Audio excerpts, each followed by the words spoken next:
राधे कृष्ण। ओम श्री परमात्मने नमः।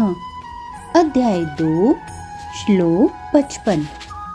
श्री भगवानुवाच प्रजहाति यदा कामान् सर्वान् पार्थ मनोगतान् आत्मनैवात्मना तुष्टः स्थितप्रज्ञस्य तदोच्यते।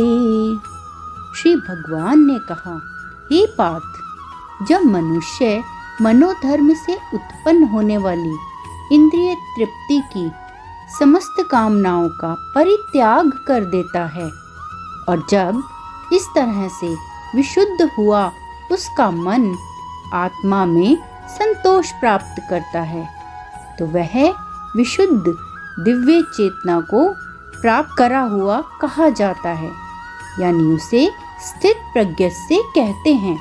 तात्पर्य।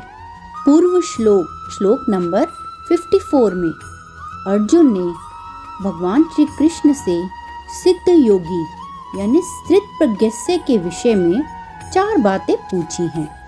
इन 4 बातों का उत्तर भगवान श्री कृष्ण ने इस अध्याय की समाप्ति तक दिया है, यानी श्लोक नंबर 55 से 72 तक। अर्जुन का पहला प्रश्न, स्थित प्रज्ञस्य का भाषा इतना अधिक व्यापक है, यानी स्थित प्रज्ञस्य सिद्ध पुरुष के लक्षण क्या हैं?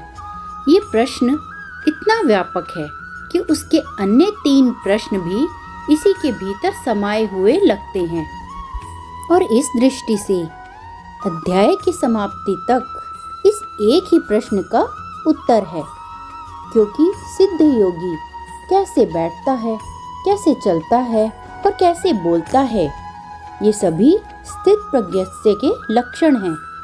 इस श्लोक में श्री कृष्ण स्थित प्रज्ञस्य का लक्षण बताते हुए कहते हैं, प्रजहाति यदा कामान सर्वान् पार्थ मनोगतान्। कामान यानी कामनाएं, सर्वान् यानी सभी तरह की, मनोगतान् मन में उठने वाली, प्रजहाति त्याग देना।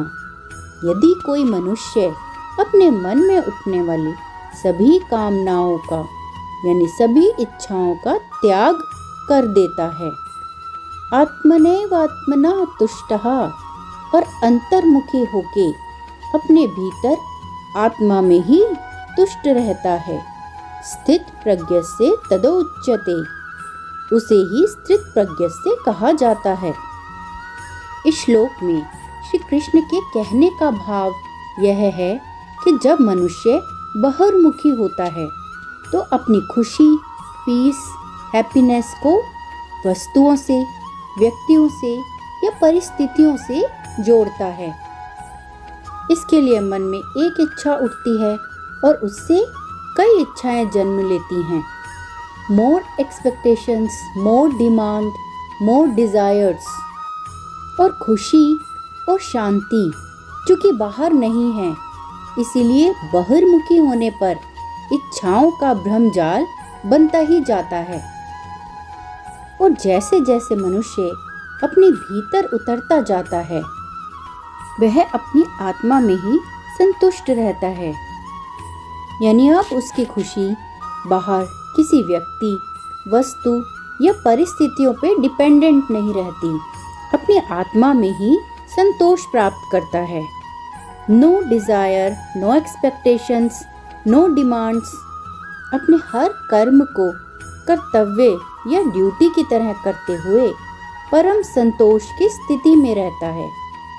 इसीलिए श्री कृष्ण इस श्लोक में कहते हैं कि जब किसी मनुष्य की बुद्धि परमात्मा में अटल स्थित हो जाए, तब वह योगी स्थित प्रज्ञ कहा गया है। राधे कृष्ण।